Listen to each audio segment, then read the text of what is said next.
Hey everybody, it's your old buddy Jimbo. Blue Collar Beer Review.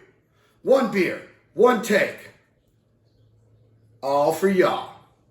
So, middle of the week, and you know, I'm trying to pump up the volume. I've been slacking a little bit, so here we go. I went to the secret beer place and found some delicious new entries that I myself purchased.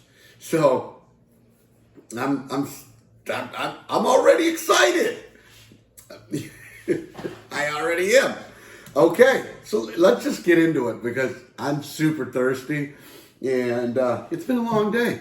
So here we go. This particular beer is brewed by Brewery, Omme, and they're out of Cooperstown, Cooperstown, Coppers,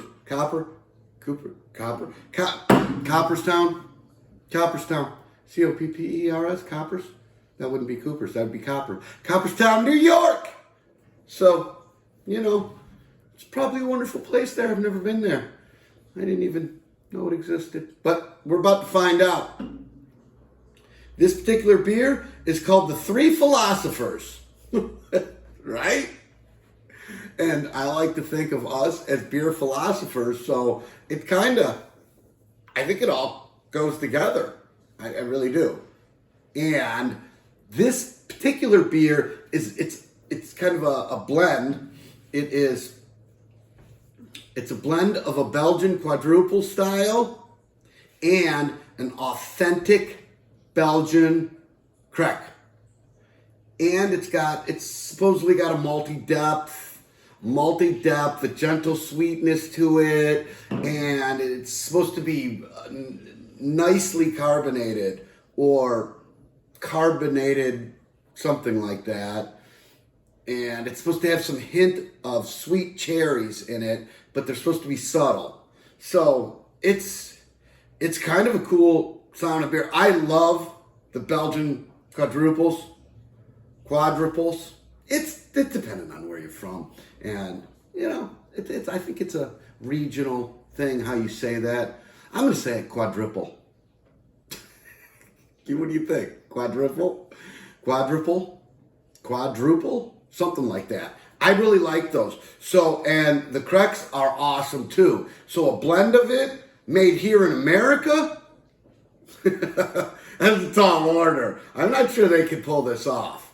But if Omme can pull this off, I'm going to give them some mad props because this is some complicated beer. This isn't just some run-of-the-mill Budweiser. I'm going to mix Budweiser and Coors and we're going to call it, Queiser or something like that. No. This is these Belgians, these quadruples they've been making these for hundreds of years.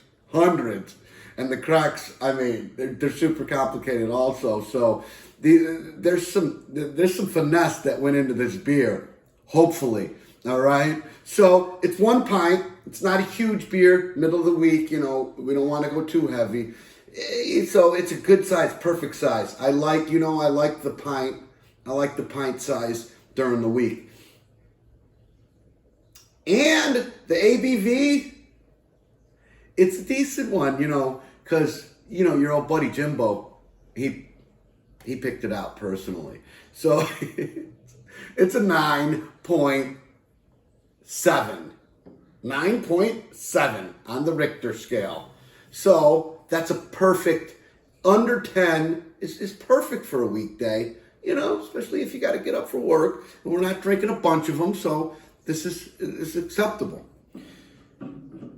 We're going to do the double dump. We're going to do the look, listen, and smell. I'm going to knock it back. I'm going to give you my old spiel, whether I like it. We'll see what kind of burp this produces, because it's supposed to have some... They mentioned the carbonation in this. And when they mention carbonation, it leads me to believe there's more carbonation than normal. So I'm going to be a little careful on my professional pour, and we'll see how it rolls. All right? This is my favorite. I know it's your favorite part too. Let's do this. Woo! Pew, pew. And a little gun barrel there to it. It definitely had a pop to it. Oh, that's that smell. They're so, the quadruple Belgian beer, the quadruple especially, it has such a unique smell. It's so intriguing. Oh, look at that color. Oh, that's got to be the cherries, because they're not usually this dark. Cracks can be. All right, well, it wasn't crazy carbonated, and so I'm going to have to listen to it real quick. Okay. That was loud. For as little as it was loud, and it went down quick. Oh, it smells. See, some people might not like this smell. It has a little bit of a rancidy. It's got a little rotten fruit kind of smell to it, almost like a sour, and mixed with a really great beer. It's super complicated, and if you're not used to drinking these, you might be taken a little back by the smell of them. But let me tell you, these things grow on you. They're so good. They leave the best. Well, I don't know yet, but from what I've previously, yeah, okay. I'm just droning on. The color, it's beautiful. It's murky, because you can't see through it. It's not super dark.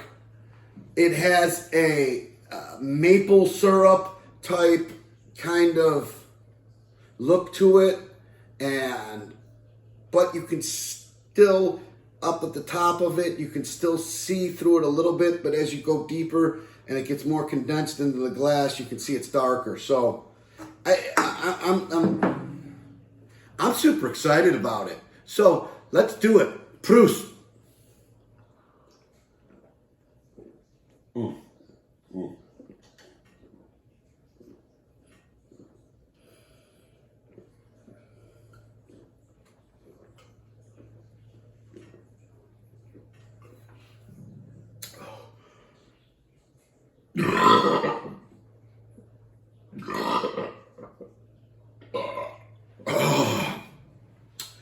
It's got some hidden carbonation in there. It was tingling going down. Not, ironically enough, not any Brussels lace to this. So, which is kind of funny. But man, what a great beer. It's like, I could feel it flowing past my teeth, hitting my tongue, back of my mouth, leaving a trail as it goes down. And it's still there. It's still there at the back of my throat right now by the tonsils. What a fantastic beer. I listen, if you gotta try these beers. You gotta step out of your comfort zone. But most of you, probably anyone that's watching this has probably done some beer drinking, and I hope you've tried one of these Belgian quadruples or a crack, because they're super great. Combined, it's next level stuff. Omme gang, Free Philosophers, Jimbo approved. You guys did well. This beer is something else. I gotta pat myself on the back. I picked this one out, and I'm super proud of myself, because it seemed intriguing, and it seemed like it was right in my wheelhouse. And, sometimes I don't like to do that, but I've been reviewing other beers that people have been dropping off, and I haven't really, kind of treated myself. And I'm glad this worked out. See what I'm talking about? That just doesn't happen every day. That was something else. 3 Philosophers. Jimbo approved. Hey, leave a like, tell a friend, blah, blah, blah. I love hearing from you. That's what's most important. Leave a comment if you want, and we'll talk. Hey, I'll see you around the corner. Your buddy Jimbo!